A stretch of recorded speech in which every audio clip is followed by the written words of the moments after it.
નમો લોહે સૌહરિહંતાણમ નમો લોહે સૌહરિદાનમ નમો લોહે સૌઆયર્યાન નમો લોહે સૌજ્યાયાન નમો લોહે સૌત્રિકાળવતી શ્રાવણમ ઓમકારમેન્દુ સંયુક્ત નિત્યમ જયંતિ યોગિન કામદમ ઔષધો છે ઓંકારાય નમો નમઃ મંગળમ ભગવાન મંગળમ ગૌતમોર્મિ મંગળમ કુંકુંડાર્યો વિજેન્દ્રમોષ મંગળમ નમઃ સમયસારાય સ્વાનુભૂત્યા ચકાસ્તે સ્વભાવાય ભવાય સર્વમાં વિભાવ નિદાતા. શ્રીમદ નેમિચંદ્ર સિદ્ધાંતિ દેવ રચિત બૃહદ દ્રવ્ય સંગ્રહ અને લઘુ દ્રવ્ય સંગ્રહ, એમાં આપણે બૃહદ દ્રવ્ય સંગ્રહનો સ્વાધ્યાય કરી રહ્યા છીએ. એની 39મી ગાથા ચાલે છે અને એ ગાથા આપણે દ્રવ્ય સંગ્રહમાંથી બૃહદ દ્રવ્ય સંગ્રહમાંથી પૂજ્ય બ્રહ્મદેવજીની ટીકા સહિત વાંચનમાં લીધી. તે પછીથી પૂજ્ય ગુરુદેવ કાંજી સ્વામીએ 39મી ગાથા ઉપર જે વિસ્તાર કર્યો છે એનો કેટલોક ભાગ કર્યો છે. આજે આગળનો ભાગ લઈએ છીએ.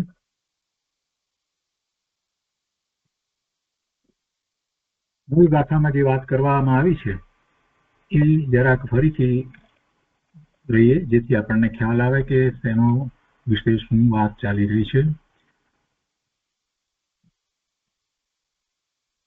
નિશ્ચય મોક્ષ માર્ગ અને વ્યવહાર મોક્ષ માર્ગની વ્યાખ્યા કરવામાં આવી. સમ્યક દર્શન, સમ્યક જ્ઞાન અને સમ્યક ચારિત્રને વ્યવહારથી મોક્ષનું કારણ જાણો અને સમ્યક દર્શન, સમ્યક જ્ઞાન અને સમ્યક ચારિત્રમય બીજ આત્માને નિશ્ચયથી મોક્ષનું કારણ જાણો. આ વાત 39મી ગાથામાં કરી અને પછી બ્રહ્મદેવજીએ ટીકામાં એ વાતને વધારે સ્પષ્ટ કરી અને એ પછીથી એમાં એક વાત બીજી સાથે મને એ રીતે લીધી જયારે એ સમજાવતા ગયા ત્યારે કે વિતરાગ સર્વજ્ઞ પ્રણીત 6 દ્રવ્યો, 50 7 તત્વ અને 9 પદાર્થના સમ્યક શ્રદ્ધાન, જ્ઞાન અને વ્રત આદિ આચરણના વિકલ્પરૂપ વ્યવહાર મોક્ષ માર્ગ છે. તો પછી આ બધું પણ આપણે સમજવું તો પડે ને. વિતરાગ સર્વજ્ઞ પ્રણીત વાત છે તો બધી 6 દ્રવ્યો, 50 7 તત્વ, 9 પદાર્થ, એટલે એનો વિસ્તાર પણ પછી કરવામાં આવ્યો અને પૂજ્ય ગુરુદેવે એ વિસ્તાર બહુ સારી રીતે સમજાવ્યો. ક્યાં જીવની ભૂલ થાય છે એ વાત ગુરુદેવે બહુ એમાં સ્પષ્ટ કરી અને એ વિષય અત્યારે ચાલી રહ્યો છે. અને એ પછીથી એમાં એક ઉદાહરણ લઈ અને બીજી વાત પૂજ્ય બ્રહ્મદેવજીએ એ કરી કે સુવર્ણ પાષાણ છે એમાંથી સુવર્ણની પ્રાપ્તિ થાય છે. તેમાં જે અગ્નિ છે એ નિમિત્ત કારણ છે, એ નિમિત્ત કારણ છે. તો એ રીતે અહીંયા વાત લીધી કે માત્ર સ્વસંવેદનથી ઉત્પન્ન રાગાદી વિકલ્પની ઉપાધિથી રહિત એવા સુખની અનુભૂતિ રૂપ નિશ્ચય મોક્ષ માર્ગ છે. અથવા બીજી રીતે ઉદાહરણ દ્વારા કહીએ તો ધાતુ પાષાણની બાબતમાં અગ્નિ સમાન સાધક તે વ્યવહાર મોક્ષ માર્ગ છે અને સુવર્ણ સમાન નિર્વિકાર નિજ આત્માની ઉપલબ્ધિ રૂપ સાધ્ય તે નિશ્ચય મોક્ષ માર્ગ છે. એટલે પેલા નિમિત્તની વાત કરવામાં આવી. વ્યવહાર મોક્ષ માર્ગની અંદર જે કાંઈ છે એ બધું નિમિત્ત છે. એ પેલા ધાતુ પાષાણમાંથી ધાતુને જુદી કરવામાં અગ્નિ જેમ છે તેવી રીતે એ નિમિત્ત કારણ છે. મૂળ કારણ તો એનું ઉપાદાન કારણ તો એ ધાતુ જ છે. એવી રીતે ઉપાદાન કારણ તો આત્મા શુદ્ધ છે એ જ છે. એ બધી વાત લીધી. પૂજ્ય ગુરુદેવ એનો જ વિસ્તાર કરી રહ્યા છે. તો એ બધી વાતને આપણે વધારે સારી રીતે સમજીએ. બૃહદ દ્રવ્ય સંગ્રહ પ્રવચન ભાગ બીજો, પાન નંબર 93. અહીંયા બીજા દિવસના પ્રવચનની અંદર ગુરુદેવ વિસ્તારપૂર્વક સમજાવે છે 39મી ગાથા. તો ગુરુદેવ કહે છે કે દરેક આત્મા શક્તિ રૂપે મોક્ષ સ્વભાવી છે, પણ પોતાનું પરમાત્મા પદ ભૂલીને વર્તમાન દશામાં પામરતા તથા વિકારને ધારણ કરે છે. મૂળ સ્વરૂપને ભૂલી ગયો, પરમાત્મા પદને ભૂલી અને વર્તમાન દશામાં પામરતા તથા વિકારને ધારણ કરે છે. બીજાને મોટાઈ આપે તથા હું પરનું કરી શકું છું એમ માને છે, પણ પોતામાં સ્વતંત્ર તાકાત છે એમ માનતા નથી. તેઓને ભગવાને રંક કયા છે તો રાંકા કયા છે. હિત કરવું હોય તો પ્રથમ અવિનાશી હિત રૂપ શું છે તે જાણી તેનાથી વિરુદ્ધ પોતાની દશામાં પોતે અશુદ્ધતા અહિત રૂપ ભાવ કર્યા કરે છે અને તેમાં પોતાનો જ અધિકાર છે એમ નક્કી કરવું જોઈએ. અહિત રૂપ અશુદ્ધતાના ભાવ જીવ કરે છે એ બધું પર્યાયમાં છે, પરંતુ પોતાનું મૂળ તત્વ જે છે એ પોતાની ચીજ છે અને એ પોતાનો અધિકાર છે. આ જે કરી રહ્યો છે એ વાત બરાબર નથી. એક તરફ એમ કહે છે કે દરેક આત્મા શક્તિ રૂપે મોક્ષ સ્વભાવી છે અને પાછા બીજી તરફ પાછી એ વાત પણ એમ સાથે કરે છે કે પોતાનું પરમાત્મા પદ ભૂલીને વર્તમાન દશામાં પામરતા તથા વિકારને ધારણ કરે છે, અથવા તો બીજું એવું કરે છે કે વર્તમાન પર્યાયમાં પોતે મોટાઈ દાખવે છે. જે સાચી મોટાઈ છે, સાચું મોટાપણું છે એ તો ત્રિકાળી વસ્તુને વિશે છે. સાચી મહાનતા છે, સાચું જેને કહીએ કે પૂજ્યપણું છે, એ બધું તો પોતાનું ત્રિકાળી શુદ્ધ સ્વરૂપ છે એમાં રહ્યું છે, પણ એને જાણતો નથી અને બહારમાં એ મોટાઈ બતાવે છે, અભિમાન કરે છે અને એમાં તો એને કરતું તો ભોગતું તો ભાવ છે. હું પરનું કરી શકું, બીજાને મદદ કરી શકું ને બીજામાં આમ ફેરફાર કરી શકું ને હું ધારું તે બધી ક્રિયા શરીરની કરી શકું ને આવી બધી મોટાઈ એને અંદરમાં એ પકડાઈ ગઈ છે એટલે પર્યાયમાં છે. સાચી મોટાઈ પોતે સિદ્ધ સમાન પૂર્ણ પવિત્ર છે એનો તો વિચાર નથી કરતો અને આ ખોટી મોટાઈ પર્યાયની અંદર કરે છે એટલે અભિમાન કરે છે અને પછી પોતે કરી શકે છે અને પછી જયારે એ નથી કરી શકતો એવું કંઈક થાય છે તો બીજાની ઉપર દોષનો ટોપલો ઢોળી દે છે, બીજા ઉપર દોષારોપણ કરે છે અને દ્વેષ કરે છે. આ બધું ચાલે છે.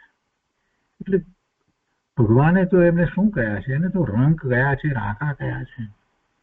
ગુરુદેવ કહે છે કે જેને હિત કરવું હોય તો પ્રથમ અવિનાશી હિત રૂપ શું છે તે જાણવું જોઈએ અને તે જાણી અને તેનાથી વિરુદ્ધ પોતાની દશામાં જે આ અશુદ્ધતા અને અહિત રૂપ ભાવ જે કર્યા કરે છે એ બધાને એને છોડવા જોઈએ અને પોતાનો જે અધિકાર પોતે ભગવાન આત્મા જે છે એને સમજવો જોઈએ. એ નક્કી કરવું જોઈએ કે પોતે કોણ છે. આગળ કહે છે કે ભવ દુઃખનો ભય લાગતો હોય તો નિત્યાનંદ નિર્ભય સ્વરૂપ કોણ છે અને તેને બતાવનાર સાચા દેવ ગુરુ શાસ્ત્ર કોણ છે, સાચા તત્વનો અનુભવ કરનાર કોણ છે તેને બરાબર જાણી અને અંદરમાં પોતાની સ્વતંત્રતાનો નિર્ણય કરવો જોઈએ. ભવના ભ્રમણનો જેને થાક લાગ્યો છે, ભવનું જેને દુઃખ લાગે છે, ભવથી જે ભય પામે છે કે ભવ હજી અમને ભવ એમ જેને લાગે છે ને જેને ભવ દૂર કરવા છે. વર્તમાનમાં અનુકૂળતાઓ હોય એટલે જીવને હવે પછીનો ભવ તિર્યંતનો થશે એનો વિચાર જ નથી આવતો. અત્યારે એટલી બધી અનુકૂળતામાં જીવ જીવી રહ્યો હોય ને એટલે એને ખ્યાલ નથી આવતો કે હવે પછીનો ભવ તો તિર્યંતનો થશે તો શું થશે. અને એવા તિર્યંતને પછી જે ગતિમાં તિર્યંતમાં પણ પાછા અનેક પ્રકાર હોય એમાં જ્યાં ગયો એ પ્રમાણે એના ભાવ હશે. એ વિચાર નથી કરતો જીવ કે મોટા ભાગે જીવ તિર્યંતમાં જાય. જીવોમાં સૌથી વધુ સંખ્યા ક્યાં છે? તિર્યંતમાં તો છે.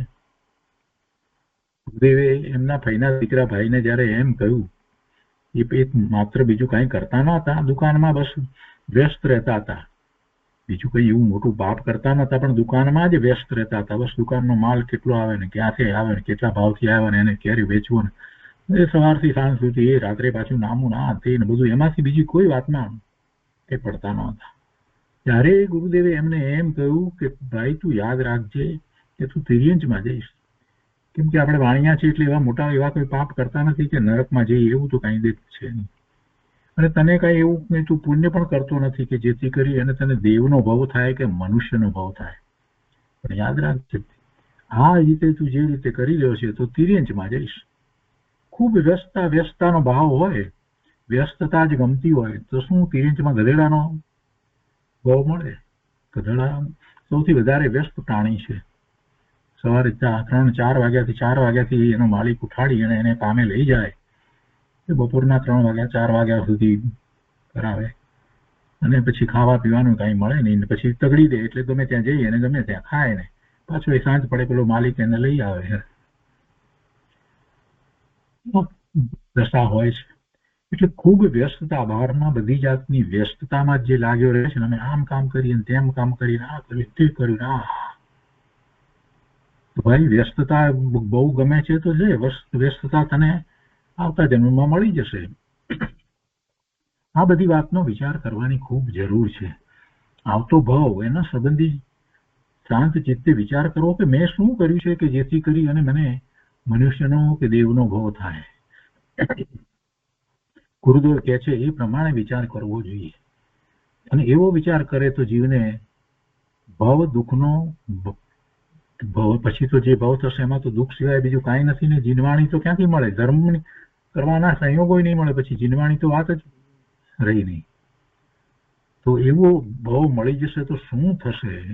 એવા ભવ દુઃખનો ભય લાગ્યો હોય એ પછી તરત જ ધર્મ તરફ વળી જાય.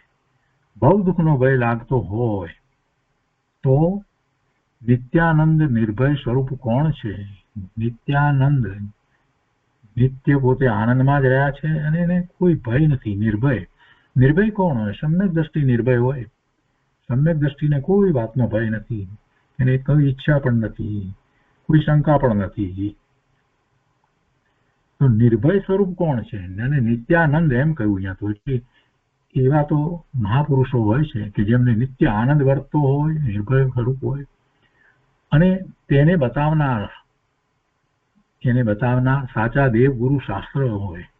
એ સાચા દેવગુરુ શાસ્ત્ર શું છે, કોણ છે? સાચા તત્વનો અનુભવ કરનાર કોણ છે? તેને બરાબર જાણવા જોઈએ. એ જાણી અને પછી એની નિશ્રામાં ચાલ્યા જવું જોઈએ, એને અનુસરવું જોઈએ, સ્વને ત્યાં અર્પિત કરી દેવું જોઈએ. અંદરમાં પોતાની સ્વતંત્રતાનો નિર્ણય કરવો જોઈએ. કેમ કે દેવગુરુ શાસ્ત્રમાં તો જીવ માત્રની સ્વતંત્રતા અને જીવ માત્રના સામર્થ્ય અને શુદ્ધ સ્વરૂપનું નિરૂપણ કરવામાં આવ્યું છે ને. સિદ્ધ સમાન શુદ્ધ છે, સક્ષમ છે, સ્વતંત્ર છે, અને ધર્મ માટે પણ એને પરની કોઈ અપેક્ષા રહેતી નથી. આ બધી વાત દેવગુરુ શાસ્ત્ર દ્વારા તો આપણને પ્રાપ્ત થઈ છે. તો અંદરમાં પોતાની સ્વતંત્રતાનો, પોતાના શુદ્ધ સ્વતંત્ર અસ્તિત્વ અને એવા પરિણમનનો નિર્ણય કરવો જોઈએ. નિશંક, શંકા વિના, નિશંક, સત્યમાં રુચિ જામ્યા વિના મૂંઝવણ મટે નહીં. હવે ગુરુદેવ એક વાત કરે છે કે એક ભાઈ કહેતા હતા કે સામાયિક કરીએ છીએ ત્યારે જાણે બંધાઈ ગયા હોઈએ એમ લાગે છે, અને તે છોડીને બેઠા હોઈએ ત્યારે બોજો નથી લાગતો. તો તેને મોક્ષ સ્વરૂપી એકલો જ્ઞાન આનંદમય છું એનો વિશ્વાસ નથી. સામાયિકમાં એને એમ લાગે કે બંધાઈ ગયા છીએ, અને પછી સામાયિક પૂરી કરે પછી એમને બેઠો હોય તો બોજો નથી લાગતો. પેલામાં એને બોજો લાગે છે. પરમાત્મા એવી દશા, આ જીવે પણ એવી દશા ઘણી વાર કરી છે, કેટલી વાર એવી ભૂલો કરી છે. એને જ્યાં ખરેખર આત્માનું કલ્યાણ છે એવી વાતમાં એને અણગમો આવ્યો છે. આ જીવને ભૂતકાળમાં એવું ઘણું બન્યું છે. પરમાત્મા મળ્યા હોય કે પરમાત્માની વાણી કહેનારા એવા ગુરુ કે શાસ્ત્ર મળ્યા હોય તો ત્યાં એને કંટાળો આવ્યો, એને ન ગમ્યું, ઉઠી ગયું. આ જીવ ઘણી વાર એવી રીતે ઉઠીને ચાલ્યો ગયો છે. સત્ય વાતનો સ્વીકાર કરવા માટે થઈ અને એને બોજો લાગ્યું, એને અણગમો આવ્યો, એને એમાં કાંઈક પ્રશ્નો થયા, કાંઈક શંકાઓ થઈ, અને એમ કરીને નીકળી ગયો. જીવન પૂરું કર્યું એટલે પછી ભવના ભ્રમણ સિવાય બીજું થાય શું? સામાયિક કરવામાં એને એમ લાગે કે બંધાઈ ગયા છીએ, એને છોડીને બેઠો હોય નવરો, અનેક પ્રકારના વિકલ્પોમાં અનેક રીતે પરનું કરતાપણું ને પરનું ભોગતાપણાના ભાવો બેઠો બેઠો કયા કરતો હોય તો એમાં એને બોજો નથી લાગતો. આવી વાત ગુરુદેવ કહે છે કે આ કેવી રીતે મોક્ષ સ્વરૂપ એને સમજશે અને પ્રાપ્ત કરશે. પોતાનું મોક્ષ સ્વરૂપ એને સમજવાનું છે, અને એ સ્વરૂપ એ સ્વભાવ ભાવે થતા પ્રાપ્તિ થાય છે. અને સામાયિક કોને કહી છે? નિશ્ચયથી સામાયિક તો એને જ કહી છે કે પોતે સ્વભાવ ભાવે ક્ષમતાપૂર્વક બેઠો છે, તો એ સામાયિક છે. અને એ સામાયિકની દશા તો આનંદની દશા હોવી જોઈએ.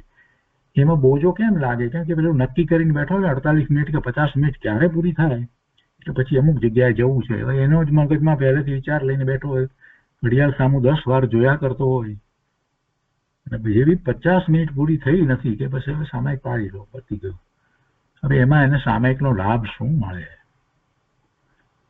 જો ધ્યાન માટે બેસીએ કે સામાયિક માટે બેસીએ ત્યારે હવે પછી શું કરવું છે અને કેટલા વાગ્યા બીજું કામ કરવાનું છે એ વિકલ્પ ક્યારેય લાવવો નહીં.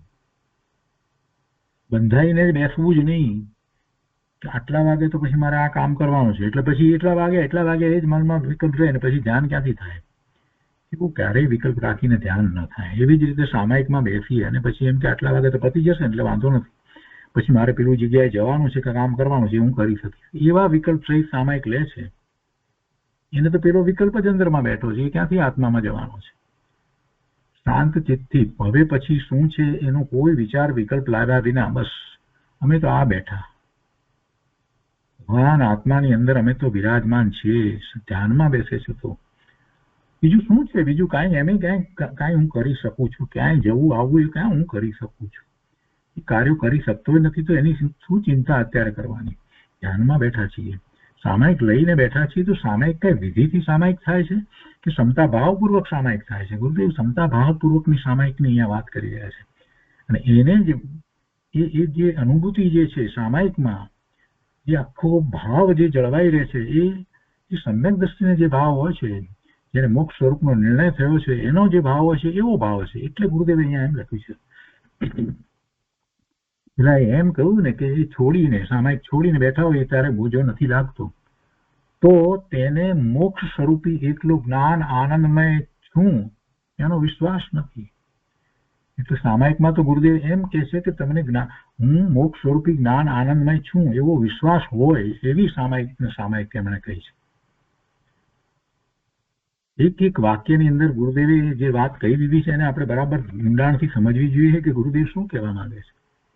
આગળ અહીંયા કહે છે કે ગૃહસ્થ દશામાં પણ ધર્મી જીવને અંશે શાંતિ નિરંતર વર્તે છે, અને એ શાંતિનો અનુભવ સામાયિકમાં થાય છે. મોક્ષ કયો નિજ શુદ્ધતા, તે પામે તે પંથ. કૃપાળુદેવે એમ કહ્યું છે, મોક્ષ કયો નિજ શુદ્ધતા. મોક્ષ કાંઈ બહારમાં ક્યાંય નથી, પોતાની શુદ્ધતા, નિજ શુદ્ધતા તે જ મોક્ષ છે, અને તે પામે તે પંથ એ મોક્ષનો માર્ગ છે. પરથી વિકારથી જુદા. પછી અહીંયા પૂર્ણ વિરામ નહીં પણ અહીંયા અલ્પ વિરામ જોઈએ, કોમા જોઈએ. પર વિકારથી જુદા પૂર્ણ સ્વરૂપની શ્રદ્ધા જ્ઞાન લીનતા વડે આત્માની પૂર્ણ શુદ્ધ દશા પ્રગટ થવી તે મોક્ષ છે. આત્મદ્રવ્યને તે ત્રિકાળ મોક્ષ સ્વરૂપ છે, તેમાં સંસાર મોક્ષના કદી ભેદ નથી. તો પણ સંસાર અને મોક્ષ દશાની વર્તમાન પર્યાય જીવ ધારણ કરે છે તેને કોઈ બીજો કરાવતો નથી. દ્રવ્ય અપેક્ષાએ જોઈએ તો દ્રવ્યને તો ત્રિકાળ દ્રવ્ય તો મોક્ષ સ્વરૂપ જ છે.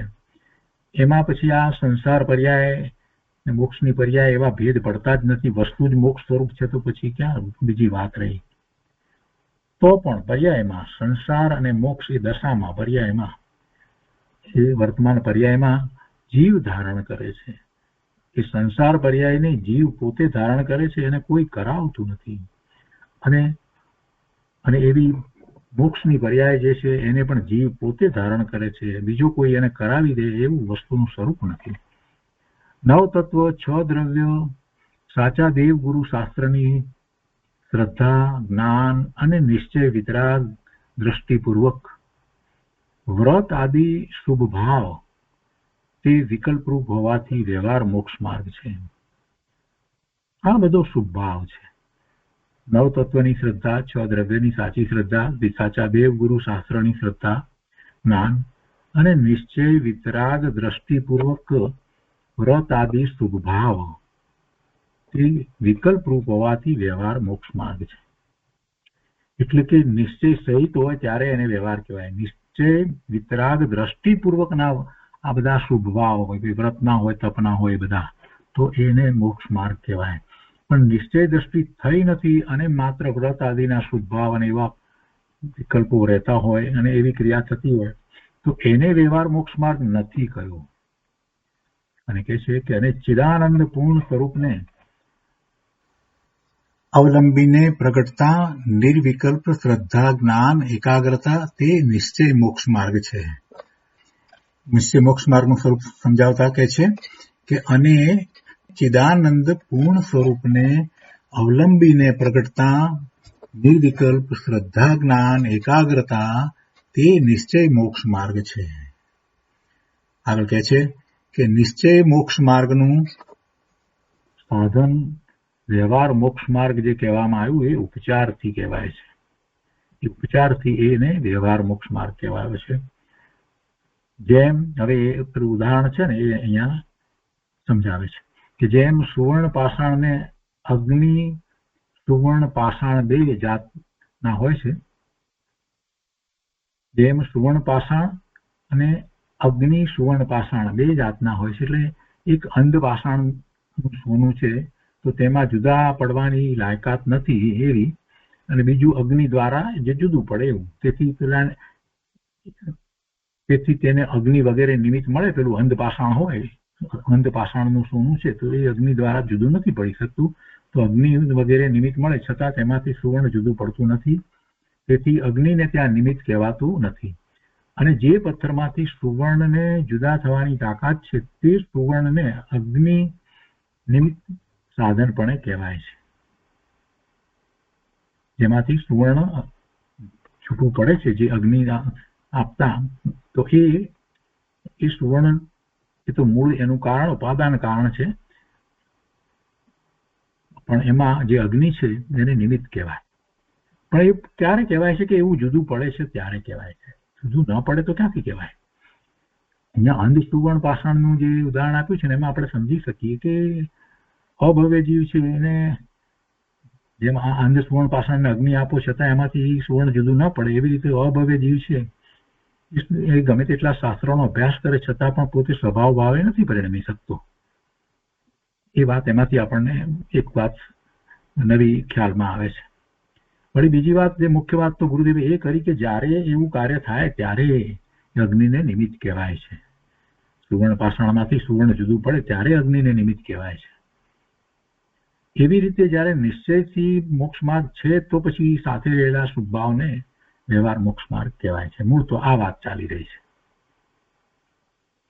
એટલે કે છે કે તેમ ચિદાનંદ નિર્વિકાર આત્મા દેહ આદિ સંયોગ અને ક્ષણિક વિકાર વિનાનો ત્રિકાળ ગાયક છે, એમ જુદાના શ્રદ્ધા જ્ઞાન અને એકાગ્રતા જે જીવ કરે છે તેને સાચો વ્યવહાર નિમિત્ત કહેવાય છે.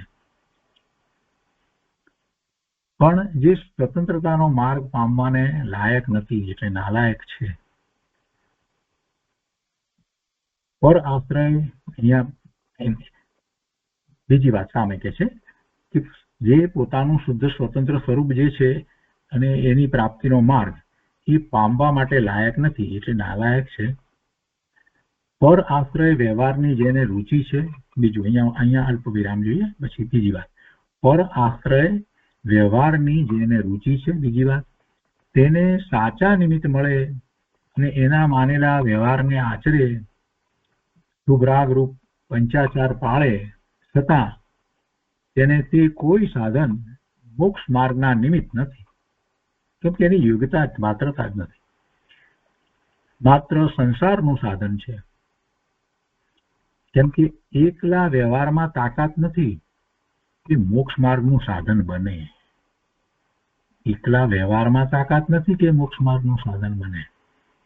પણ જે નિશ્ચય સમ્યક્ત્વ આદિ આત્મામાં પ્રગટ કરે તેને સાચા નિમિત્ત અને વ્યવહારનો જ મેળ હોય છે. એને સાચા નિમિત્ત અને વ્યવહારનો જ મેળ હોય છે. સમ્યક્ત્વ જેણે પ્રગટ કર્યું છે એને પછી એવા નિમિત્ત હોય, એવો વ્યવહાર હોય અને એવા નિમિત્ત પણ મળે. એટલે એવો મેળ હોય છે. તેથી તેને વ્યવહાર મોક્ષ માર્ગ ઉપચારથી સાધન કહેલ છે. ત્યારે પ્રશ્ન કોઈએ કર્યો કે અત્યાર સુધી સાચા દેવ ગુરુ શાસ્ત્રનો ખ્યાલ કેમ ના આવ્યો? શાસ્ત્ર સાચી છે કેમ ના આવ્યો? આવ્યો હશે પણ પોતે આડોડાઈ ઘણી કરી છે, એના તરફ લક્ષ ન કર્યું, એમ એવો માર્ગ મળ્યો તો એને સ્વીકાર ના કર્યો, સમજ્યો અને પછી ચાલ્યો ગયો. આવું ઘણું બધું કર્યું છે. પ્રમાદ બહુ સેવ્યો છે. આજીવે અનંતકાળમાં ઘણો પ્રમાદ સેવ્યો છે. પ્રમાદ એટલે આત્માનું લક્ષ ન કરવું, એનું નામ પ્રમાદ છે. બીજી બધી પ્રવૃત્તિ કર્યા કરી અને આત્માનું લક્ષ ન કર્યું.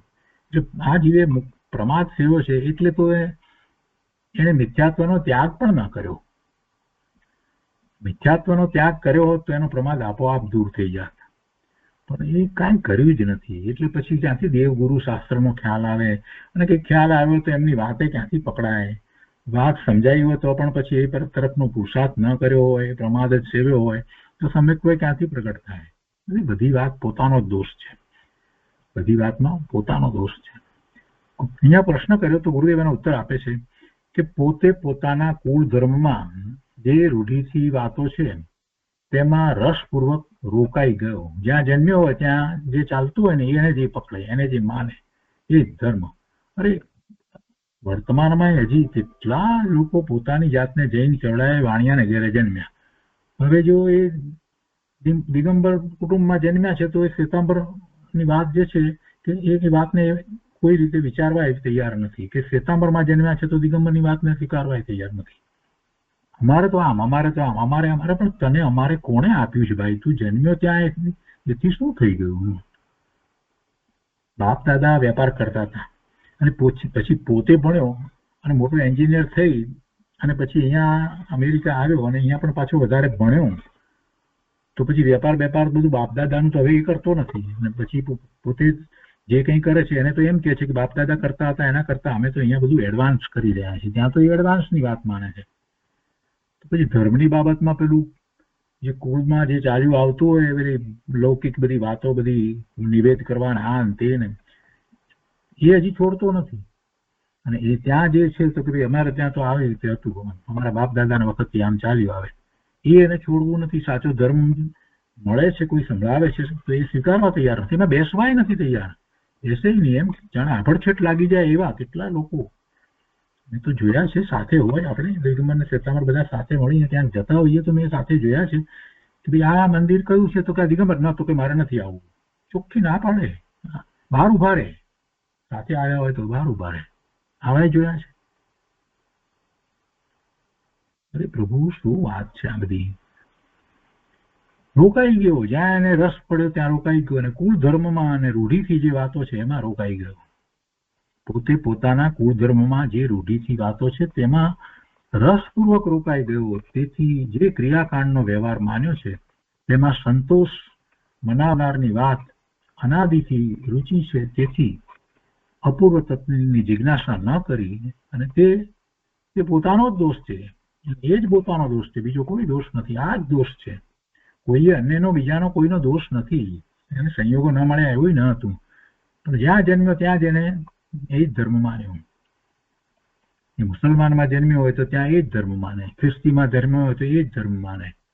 કોઈ સમજાવે તો સમજવાનો કોઈ પ્રયત્ન કરતું નથી. આ તો જીવની મોટામાં મોટી આડોળાઈ છે ને.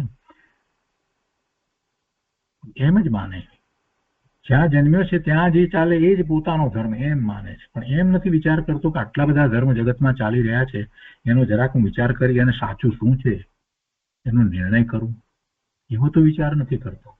ભણવાની બાબતમાં, વિજ્ઞાનની બાબતમાં બધો વિચાર કરે છે કે અત્યારે લેટેસ્ટ શું ચાલી રહ્યું છે, પણ અહીંયા ધર્મની બાબતમાં જરાય મહેનત નથી કરવી. ને પછી પૂછે છે કે સાચા દેવગુરુ શાસ્ત્રનો ખ્યાલ કેમ ના આવ્યો? તો પછી ક્યાંથી ખ્યાલ આવે પ્રભુ?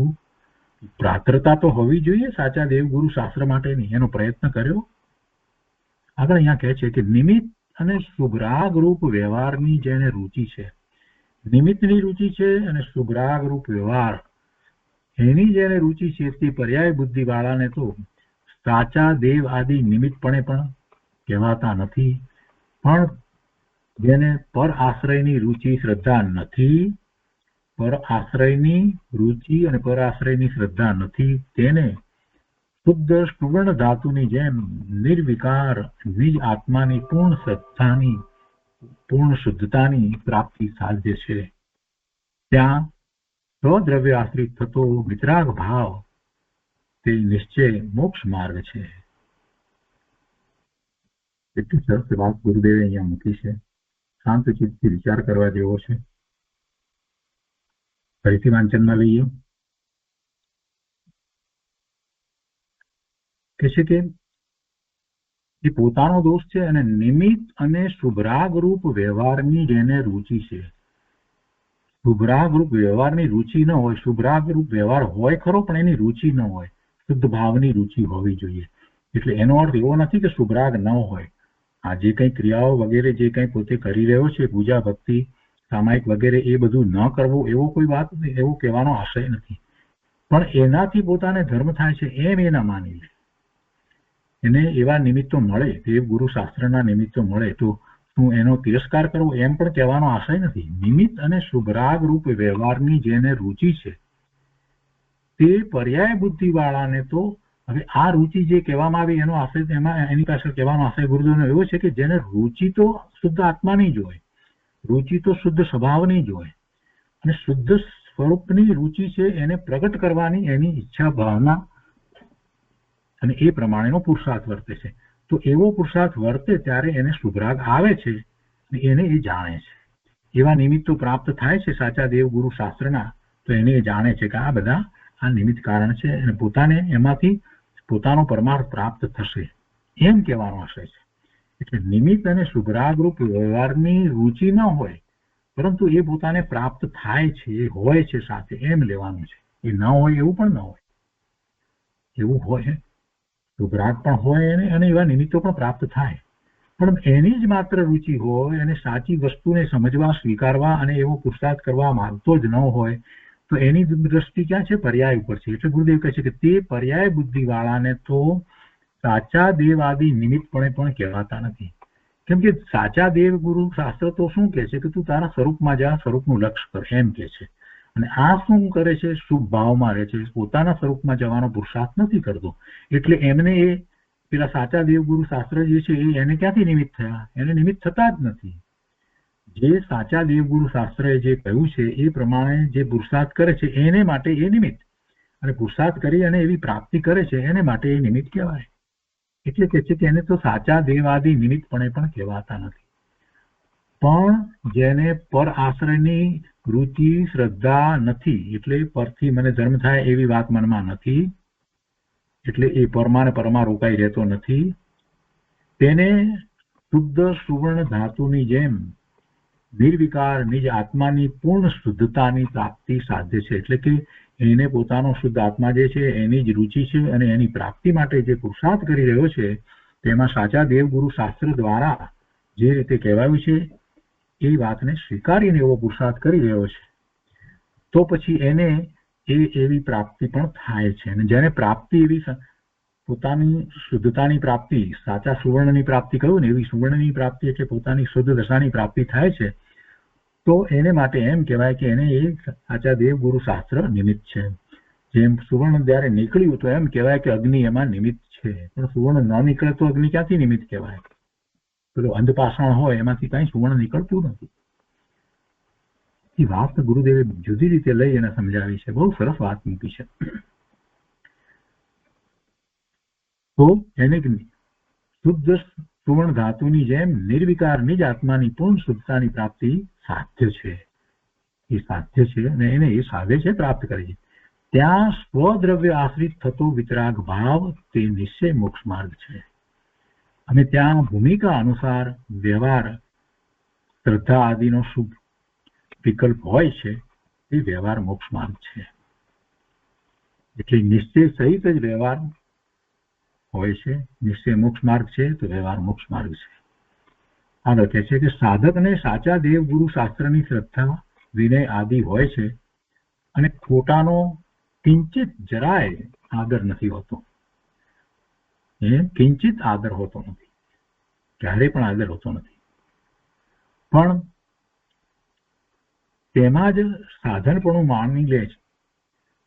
જે સાચા દેવગુરુ શાસ્ત્રની શ્રદ્ધા વિનય આદિ હોય છે તેમાં જ એ સાધન પણ માની લે તો પછી મુશ્કેલી, તો પછી શુદ્ધ ચિદાનંદમાં વલણ ન કરે, સ્વરૂપ તરફ વળે નહીં, તો તે મિથ્યા દ્રષ્ટિ છે. સાચા દેવગુરુ શાસ્ત્રનો વિનય કરે, શ્રદ્ધા છે, અને છતાં પછી પાછો શુદ્ધ આત્મા પોતાનો એનું વલણ ન કરે તો પછી એને સાચા દેવગુરુ શાસ્ત્રને માન્યા જ કહેવાય નહીં. આગળ કહે છે કે જેમ ખાલી ડબ્બાના બારદાનમાં જે માલ નાખી તેનું તે બારદાન નિમિત્ત કહેવાય, તેમ ઉપાદાનમાં એટલે કે જે ડબ્બો હોય ને એની ઉપર બારદાન વીંટવામાં આવ્યું તો એ પેકિંગ એનું કહેવાય. પણ અંદર માલ છે ત્યારે એ પેકિંગ હોય, માલ વિનાનું કઈ પેકિંગ કર્યું તો એની કોઈ કિંમત નથી. એ રીતે કહે છે અહીંયા કે ઉપાદાનમાં નિશ્ચય વિતરાગ ભાવરૂપ માલ હોય, ઉપાદાનમાં નિશ્ચય વિતરાગ ભાવરૂપ માલ હોય તો પછી સાચા વ્યવહાર મોક્ષ માર્ગના શુદ્ધરાગને ઉપચારથી સાધન કહેવાય. ઉપાદાનમાં કાર્ય થયું નથી તો નિમિત્ત કોનું? અને બીજી વાત આ પાછી સાથે તો કરી જ છે કે કાર્ય થાય ત્યારે ખરેખર તો શું નિમિત્ત હતું એ નક્કી થાય. અંદર વિતરાગ દ્રષ્ટિ વડે રાગથી જુદો પડ્યો અને સ્વરૂપ પ્રાપ્તિરૂપ સ્વસન્મુખ થયો તો વચ્ચે આવેલા વ્યવહાર માર્ગને નિમિત્ત સાધન કહેવાય છે. નિશ્ચય શુદ્ધ દ્રષ્ટિના જોર વડે વ્યવહારનો નિષેધ કરનાર જાગ્યા વિના એકલા ભેદરૂપ વ્યવહારને વ્યવહાર કોણ કહેશે? નિશ્ચય શુદ્ધ દ્રષ્ટિના જોર વડે વ્યવહારનો નિષેધ કરનાર અંદરમાંથી આત્મા જાગ્યો હોય કે આ નહીં, આ બધો વ્યવહાર જે છે તે આ બધું બાહ્ય છે તે નહીં, નિશ્ચયથી મારું શુદ્ધ સ્વરૂપ આવું છે, એવી વાત અંદરમાંથી જાગ્યું ન હોય અને એકલા એ ભેદરૂપ વ્યવહારને એ માને કે આ બધો વ્યવહાર છે તો એ વ્યવહાર સાચો વ્યવહાર કહેવાતો નથી. અનંત કાળ એ ન પ્રાપ્ત થાય એવી અપૂર્વ વાત છે. અનંતવાર ધર્મને નામે ક્રિયા કરી, દયા પાળી, દયાદાન વ્રતના ફળમાં એ દેવપદ પામ્યો.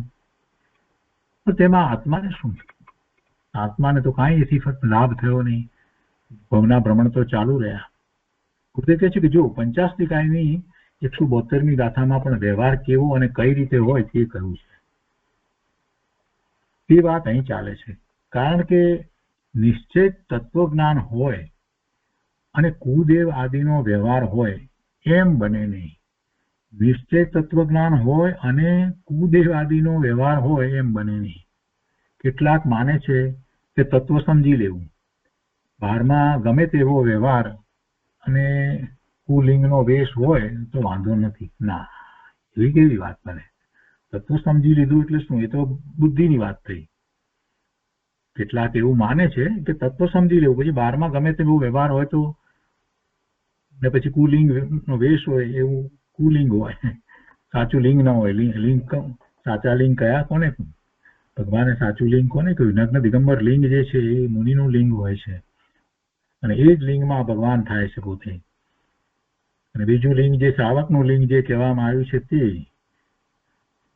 તે ખરેખર તો એ શુલક એટલે એક વસ્ત્ર હોય છે એવું હોય છે. અને ત્રીજું લિંગ જે છે તે આર્જિકાનું લિંગ અને શ્રાવિકાનું લિંગ હોય છે. એ 3 લિંગ કહેવામાં આવે છે ધર્મની અંદર. એટલે અહીંયા કહે છે કે ગમે તેવો કુલિંગનો વેશ હોય અને વ્યવહાર પણ એવો હોય તો ચાલે, એમ કે તત્વ સમજી લીધું છે ને એટલે એવી કેવી વાત બને? એ તો બને જ નહીં. એ તો અહીંયા અમેરિકન કોઈને પણ તમે આ વાત શીખવાડી દો, આ શાસ્ત્રની વાત શીખવાડી દો અને પછી એ નોનવેજ ખાતો હોય, બધું ગમે તેમ કરતો હોય અને એટલે ના, પણ એ તો સમજી તો ગયો છે ને. જો સમજી ગયો છે તો બધાને ભણાવે છે, એટલે તો ભણાવે છે. અત્યારે એ જ ચાલી રહ્યું છે. અહીંયા કેટલાય લોકો એટલા $1 મિલિયન કેટલા બધા $1 મિલિયન યુનિવર્સિટીમાં આપી દીધા છે અને જે એના ભણાવનાર જે છે એને તો 7 વ્યસનનો ત્યાગ નથી. જૈન દર્શન સમજાવે છે. શું થાય? કળિયુગમાં આવું જ હોય. અહીંયા કે છે કે કેટલાક માને છે કે તત્વ સમજી લેવું, બહારમાં ગમે તેવો વ્યવહાર અને કુલિંગનો વેશ હોય તો વાંધો નથી. તો એ બધા અજ્ઞાનીઓ છે અને એ બધા અજ્ઞાનીઓ વક્રતા વડે શાસ્ત્રના ઊંધા અર્થ કરે છે. સત્ય જોઈતું હોય તો શ્રી કુંકુંદાચાર્ય ભગવાન કહે છે તે અનુસાર સર્વજ્ઞ વિતરાગ કથિત સાચા દેવ ગુરુ શાસ્ત્ર નું સ્વરૂપ પ્રથમ સમજવું જોઈએ. આત્મા નાયક છે, દ્રવ્ય દ્રષ્ટિથી ધર્મ થાય છે. આત્મા નાયક છે, જ્ઞાન સ્વરૂપ છે, જ્ઞાન સ્વભાવી છે. અને ધર્મ કેવી રીતે થાય છે? દ્રવ્ય દ્રષ્ટિથી ધર્મ થાય છે. એ નિશ્ચયનો સ્વીકાર ક્યારે કહેવાય કે સનાતન જૈન દિગંબર ભાવલિંગી મુનિ 18 દોષ રહિત સર્વજ્ઞ દેવ અને તેમના શાસ્ત્રની પ્રતિ અને આદર થાય ત્યારે થાય. એ સિવાય બીજાનો જરાય એમાં આદર હોય નહીં. બીજાનો જરાય આદર ન થાય તો નાયક આત્માને આશ્રય નિશ્ચય મોક્ષ માર્ગનું જાણવું સાચું થાય. હજી બીજે બધે વૃત્તિ જતી હોય અને હજી દેવ દેવલામાં માનતો હોય અને એવી માનતાઓ વગેરે કરતો હોય ને તો કાંઈ થાય નહીં. કોઈ કહે વ્યવહારનું નક્કી કરીને શું કામ છે? નિશ્ચય જાણો તો બસ છે. અરે ભાઈ કેવી વાત કરે. બધું છેવટે તો અંદરમાં જ કરવાનું છે, તો બહારમાં પછી હોય તો શું વાંધો છે? બહારમાં ગમે તે હોય તો ચાલે એમ એવું કહેવા વાળા ઘણા લોકો છે. કોઈ કહે એ બધા બુદ્ધિ દ્વારા જે વસ્તુ સ્વરૂપ વાંચ્યું છે ને એની એટલી બુદ્ધિ દ્વારા સમજ પડી છે ને એટલે એવી વાતો કરે છે. એ બધા નિશ્ચય આભાસી છે. ભાઈ વ્યવહાર ચોખ્ખો હોવો જ જોઈએ. નિશ્ચયની વાત તું કરે છે ને તારો વ્યવહાર ચોખ્ખો ન હોય કેમ ચાલે? ગુરુદેવની સામે જોવાનું છે. ગુરુદેવનું જીવન કેવું હતું એ જોવાનું છે. એ જોઈએ તો આપણને ખ્યાલ આવે કે નિશ્ચય અને વ્યવહાર કેવો સુમેળ વર્તે છે. બેનશ્રીનું જીવન જોવાનું છે. બેનનું જીવન જોવાનું છે કે કેવું જીવન જીવ્યા. નિશ્ચય અને વ્યવહારનો કેટલો સુમેળ છે. એટલી નિશ્ચયની વાત કરી નથી કઈ. એ કહે છે કે કોઈ કહે કે વ્યવહારનું નક્કી કરીને શું કામ છે? નિશ્ચય જાણો તો બસ છે. તો કહે છે કે આ પ્રયોજનભૂત વ્યવહાર જાણવા યોગ્ય છે, આદરવા યોગ્ય નથી, પણ જાણવા યોગ્ય છે. આદરવા યોગ્ય એટલે કે એ એકલો એ હોય એમ ન હોય. આદરવું એટલે આ બધું શુભ ભાવ અને શુભ આચરણ જે છે એ તો હોય જ એમ, પણ એના આશ્રય પોતાને મુક્તિ નથી થતી એમ. એટલે એ આદરવા જોઈએ. એ અપેક્ષાથી આદરવા યોગ્ય. આદરવો એટલે એમ નથી કહેવું કે તમારે બાહ્ય વ્રત તપ વગેરે ન કરવા, એવું આચરણ ન કરવું એવું કહેવામાં નથી. આદરવા યોગ્ય એટલે કે જેનું લક્ષ્ય કરી અને મુક્તિ થાય એમ એ આદરવા યોગ્ય નથી. એ સાથે હોય અને એ હોય સાથે, ન હોય એવી કોઈ વાત નથી. કે છે કે પણ વ્યવહારમાં મૂળ રકમ સાચા દેવ આદિ છે તેને ન માને. વ્યવહારની વાતને પણ જો ગુરુદેવ સ્પષ્ટ કરે છે કે વ્યવહારમાં મૂળ શું છે કે સાચા દેવ આદિ છે તેને ન માને, છુપાવે કે જીન શાસનના મોટા ચોર છે. વ્યવહારની અંદર શું છે? વ્યવહારની અંદર જીનેશ્વર ભગવાન છે. સાક્ષાત જીનેશ્વર ભગવાન છે. એમની વાણી છે. એમને અનુસરનારા ગણધર ભગવાન, આચાર્ય ભગવાન, ઉપાધ્યાય ભગવાન બધા છે. અને એમનું આચરણ, એમનો જે ચોખ્ખો 28 મૂળ ગુણ સહિત મુનિ ને બાહ્યમાં ચોખ્ખું દ્રવ્યલિંગ છે અને ભાવલિંગ છે પાછું. તો એ બધાને આપણે છુપાવીએ, ગોપવીએ કે ના એવું બધું કાંઈ નહીં અને અમે તો જાણીએ છીએ બસ, એમ કેમ ચાલે? એ બધા એ વ્યવહારમાં તો એ બધા છે, તો એ બધાને અનુસરીને આપણો વ્યવહાર પણ એવો હોય. મુનિઓને તપ હોય છે ને તો એને અનુસરીને આપણને તપ હોય. મુનિઓ ભગવાનની સ્તુતિ વંદન વગેરે કરે છે ને તો એ પ્રમાણે આપણને પણ એવો વ્યવહાર હોવો જોઈએ. અને સાચા દેવ ગુરુ શાસ્ત્રની શ્રદ્ધા એ મોટામાં મોટી વાત છે.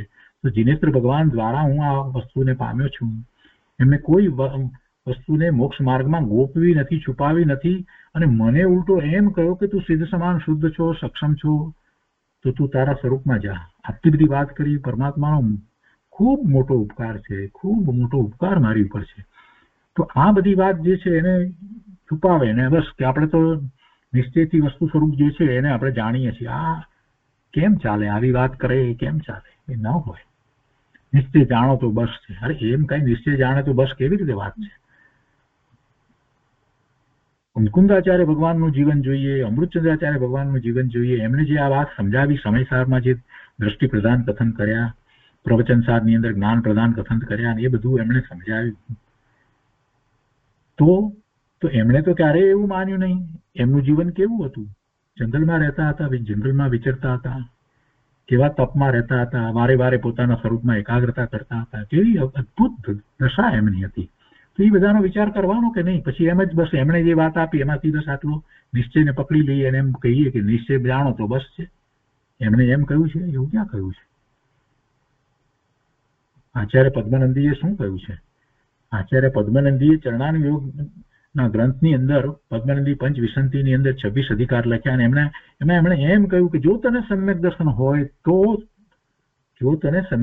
હોય તો તને આવું આચરણ હોવું જોઈએ. એમ કરીને ચારિત્ર, બાહ્ય ચારિત્રની બધી વાત લખી છે.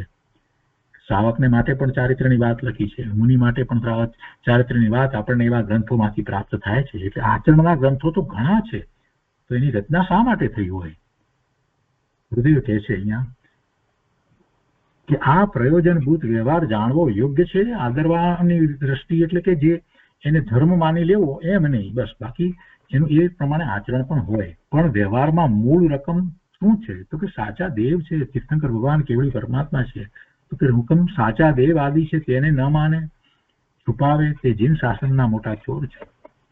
અહીંયા કોઈએ પ્રશ્ન કર્યો કે જાણપણું ન હોય તો કાંઈ નહીં, પણ જ્ઞાનીએ કહ્યું તે અનુસાર કરે જઈએ તો પરંપરાએ આત્માનું જ્ઞાન થઈ જશે. જો કેટલાક લોકો કૃપાળુદેવમાંથી આવી વાત પકડે છે, ઊંધી વાત પકડે છે. કૃપાળુદેવે એવું ક્યાં કહ્યું છે? જ્ઞાનીના શરણમાં બેસી જા, બધી વાત કરી છે. એમાં તો એ કહેવાનો આશય છે એમનો કે તું સ્વચ્છંદે ન વર્તીશ, તારી મતિ કલ્પનાએ ધર્મ ન માનીશ, એમ કહેવાનો આશય છે. એમાં એમ કહેવાનો આશય છે. એટલે જાણપણું ન કરવું એવું એમણે કહ્યું નથી, એવું એમના કહેવાનો આશય નથી. જો એવું જ હોત તો પછી કૃપાળુદેવ પેલા 20 શાસ્ત્રનો ઓછામાં ઓછો આટલા શાસ્ત્રોનો તો અભ્યાસ કરવો એવી વાત કરત જ નહીં. એવા મહાન શાસ્ત્રોનો અભ્યાસ કરવાની જે વાત કરી, એવા 20 શાસ્ત્રોનો અભ્યાસ કરતા કરતા તો ઓછામાં ઓછો 35-40 વર્ષ નીકળી જાય સારી રીતે અભ્યાસ કરતા. એટલી બધી વાત શા માટે કરે? એટલે ત્યાં કેટલાક લોકો ઊંધા અર્થ કરે છે. બસ કૃપાળુદેવે કહ્યું છે બસ એમને બધી ચિંતા છોડીને બસ તું બેસી જાય, એમ. એવો ક્યાં અર્થ થાય છે? એવું કહ્યું હોત તો પછી આટલા શાસ્ત્રનો અભ્યાસ કરવાનું પણ ના કહ્યું હોત. ગુરુદેવે એ વાતને સ્પષ્ટ કરી છે. અહીંયા ભાઈ પ્રશ્ન પૂછે છે કે જાણપણું ન હોય તો કાંઈ નહીં, પણ જ્ઞાનીએ કહ્યું તે અનુસાર કરે જઈએ તો પરંપરાએ આત્માનું જ્ઞાન થઈ જશે. ગુરુદેવ એનો ઉત્તર આપે છે, બહુ સરસ ઉત્તર આપે છે કે બંને પક્ષની પરીક્ષા વિના એકની સાચી પરીક્ષા થાય નહીં, અને કુગુરુના ભરોસે રૂઢિ અનુસાર વર્તે તો અનાદિનો સંસાર ઉભો રહે. એક તો પહેલી તારે પરીક્ષા કરવી પડે કે સાચા દેવ ગુરુ શાસ્ત્ર છે. જો એમાં તું ભૂલે ચૂકે ગુરુએ કહ્યું એમ કરીને બેસી ગયો અને કુગુરુ હશે તો તારું શું થશે એ વિચાર કરે. એટલે એ પણ તારે પરીક્ષા કરવી જોઈએ. અને ગુરુ સાચા દેવ હશે, સાચા ગુરુ ને સાચા શાસ્ત્ર હશે તો તને શું કહેવાના છે? જાણપણું નહીં કર એમ કહેશે? તું આ ભગવાને જે વાત કહી છે એ વાતનો તું વિચાર નહીં કર, એ બધું જાણવાની તારે જરૂર નથી એમ કહેશે? કોઈ સાચા દેવ ગુરુ શાસ્ત્ર એમ કહે જ નહીં. સાચા ગુરુ હોય એમ કહે જ નહીં કે ભાઈ તારે નિશ્ચયની વાત જાણવાની જરૂર નથી, ભગવાને જે વાત કરી એ ઊંચી વાત તારે જાણવાની જરૂર નથી, એવું જે કહે એ સાચા ગુરુ હોઈ શકે જ નહીં. એટલે એ પરીક્ષા એની કરવી જોઈએ કે ખરેખર સાચા છે તો સાચો માર્ગ બતાવ્યા વિના રહે નહીં, તો પછી જાણપણાની વાત તો આપોઆપ આવી જશે. એટલે કે સાચું જાણપણું શેને કહેવામાં આવ્યું કે 6 દ્રવ્ય 9 તત્વનું સાચું સ્વરૂપ, અને એમાં પોતાનું તત્વ હોય એને સાચી રીતે સમ્યક પ્રમાણે એને જાણવું જ જોઈએ. અને એ જાણે, એ જાણવાનો પુરુષાર્થ કરે ત્યાં તો સમ્યક દર્શન થઈ જાય છે. તો એની તો કોણ ના પાડશે? કોઈ ના નથી પાડતું. એવું હોય જ નહીં. આગળ કહે છે અહીંયા કે કોઈ કહે છે કે આપણે અજ્ઞાની છીએ, જ્યાંથી જે મળે તે ગુણ ગ્રહણ કરીએ, તો કહે છે કે તે તો અજ્ઞાન છે. ગુરુદેવ કહે છે કે તો અજ્ઞાન છે, જ્યાંથી જે મળે તે ગુણ ગ્રહણ કરીએ આપણે અજ્ઞાની છે એમ ન હોય. સમજ હોવી જોઈએ સાચી. દૂધમાં થોડું પણ ઝેર હોય તો દૂધનો ગુણ ના આપે, એ ઝેરનો ગુણ જ આપે. અજ્ઞાની કુગુરુ ગમે તેની વાતો લઈ અને પોતાની કરીને કે, અજ્ઞાની કુગુરુ હોય ને બીજાની વાતને લઈને પોતાની કરીને કે, આવું તો બહુ બનતું આવે છે. ક્યાંકથી વાત થોડી જાણી લીધી હોય ને એ પછી પોતે બોલે આત્મા કરવા માંડે છે અત્યારે ઘણા લોકો. પોતાની કરીને કે પણ તેમાં મિથ્યાત્વ ઝેર જ હોય છે. માટે ભવનો ભય હોય તેને ધીરજથી પરીક્ષા કરી માનવું જોઈએ. સનાતન જૈન માર્ગમાં નિશ્ચય વ્યવહાર આ રીતે છે, બીજી રીતે 3 કાળમાં નથી. અને એ દિવસનું પ્રવચન પૂરું થયું. કે પછીના દિવસના પ્રવચનમાં કહે છે તે અનંત શક્તિથી પૂર્ણ જ્ઞાન માત્ર આત્મા કેવો છે અને તેની યથાર્થ પ્રતીતિપૂર્વક અનુભવ કેમ થાય તે આત્મહિતની વાત કદી સાંભળી નથી. કદી તત્વની વાત કાને પડે, ધારણા થઈ જાય, પણ જ્યાં સુધી કુદેવ આદિનો આદર ન છૂટે તો તે વ્યવહારે પણ પાત્ર નથી. સાંભળી નથી અને કદાચ સાંભળી હોય, તત્વની વાત કાને પડી હોય અને ધારણા જ્ઞાન સુધી પણ પહોંચી જાય, તો પણ હજી જો કુદેવનો આદર ન છૂટે તો પછી એ વ્યવહારે પણ પાત્ર થયો નથી. અને સાચા દેવ આદિ તથા છ દ્રવ્ય વગેરેને માને, જાણે, વ્રત આદિ પાળે, છતાં નિશ્ચય શ્રદ્ધા ન કરી, બીજી વાત છે, આ બધાને માને, જાણે, બધું કરે, છતાં પણ નિશ્ચય શ્રદ્ધા ન કરી તો તે વ્યવહાર તેને સાધન નથી. આ બધું વ્યવહાર કહેવાય જ નહીં. નિશ્ચય વિના વ્યવહાર હોય નહીં. અનંત વાર 9 ગ્રેવિક સુધી ગયો, ત્યાં પૂર્વે સાચા દેવ આદિ સ્વતંત્ર 6 દ્રવ્ય વગેરે માનતો હોય છે. નથી માનતો એમ નથી. 9મી ગ્રેવિક સુધી જાય એનું પુણ્ય કેવું હોય? તો આ બધી વાત ન માનતો એવું તો કેવી રીતે બને? કે એ 6 દ્રવ્ય વગેરેને માનતો હોય છે. અભેદ નિશ્ચય રત્નત્રય અને ભેદ વ્યવહાર આવો હોય. રાગથી વ્યવહારથી ધર્મ ન થાય એવી સાચી વાતની ધારણા તો થઈ હોય, ત્યાં સુધી તો હજુ પુણ્ય બંધાય છે. પણ અંદરમાં નિસંદેહ વિતરાગ દ્રષ્ટિ અને સ્થિરતા સ્વદ્રવ્યના આશ્રય થવી જોઈએ. આ બધું કરતો હોય છતાં પણ શું થાય ત્યારે ખરેખર ધર્મમાં છે, મોક્ષ માર્ગમાં છે, તો એ વાત ગુરુદેવ કરે છે. અંદરમાં નિસંદેહ, સંદેહ વિના વિતરાગ દ્રષ્ટિ અને સ્થિરતા કેવી રીતે થાય? તો કે પોતાનું દ્રવ્ય શુદ્ધ દ્રવ્ય એ સ્વદ્રવ્યના આશ્રય થવી જોઈએ. તે ન કર્યું તો સાચો વ્યવહાર પણ તેને નિમિત્ત ન કહેવાય. એટલે બધો વ્યવહાર સાચો હતો, બધું બરાબર હતું, પણ છતાં પણ જો એને જે કરવા યોગ્ય હતું, એટલે કે આત્મામાં સ્થિરતા, એકાગ્રતા, એ ન કરી તો પેલો સાચો જે વ્યવહાર હતો એ પણ એને નિમિત્ત કહેવાય નહીં. સાક્ષાત ભગવાનની વાણી, તીર્થંકર પરમાત્માની વાણી મળી હોય પણ પોતે એવો પુરુષાર્થ ન કરે તો એ ભગવાનની વાણી એને માટે નિમિત્ત ના કહેવાય. જે પ્રગટ કરે એને માટે નિમિત્ત કહેવાય. 1,00,000 જીવો ત્યાં ભગવાનના સમશરણમાં બેઠા છે. એમાંથી જેટલા જીવો એ વાતને ગ્રહણ કરી અને એવો પુરુષાર્થ કરે છે તો એમને ભગવાનની વાણી નિમિત્ત કહેવાય. અને જેટલા જીવો એ વાતને માત્ર સાંભળે છે, સમજે છે, પણ એવા પુરુષાર્થ તરફ વળતા નથી, તો એમને માટે એની એ જ વાણી નિમિત્ત ન કહેવાય. વાણી તો એની એ જ છે. આગળ કહે છે કે અત્યારે તો વિતરાગતા, સ્વતંત્રતા બતાવનાર સાચા દેવ ગુરુ શાસ્ત્ર શું, એ ઉપાદેયનું સ્વરૂપ શું, એ વાતમાં ઘણો વિરોધ છે. અત્યારે તો વિતરાગતા, સ્વતંત્રતા બતાવનાર સાચા દેવ ગુરુ શાસ્ત્ર શું, એ ઉપાદેયનું સ્વરૂપ શું, એ વાતમાં ઘણો વિરોધ છે. બધા મતિ કલ્પના એ બધા શાસ્ત્રના અર્થ કરે છે ને, એટલે એમ જ થાય ને. અને તેની ઊંધી વાતનું પોષણ કરનાર ઉપદેશકો નિશ્ચયના નામે સનાતન જૈન ધર્મથી વિરુદ્ધ વ્યવહારનું સ્થાપન કરે છે. તે અનંત સંસારને પોષે છે.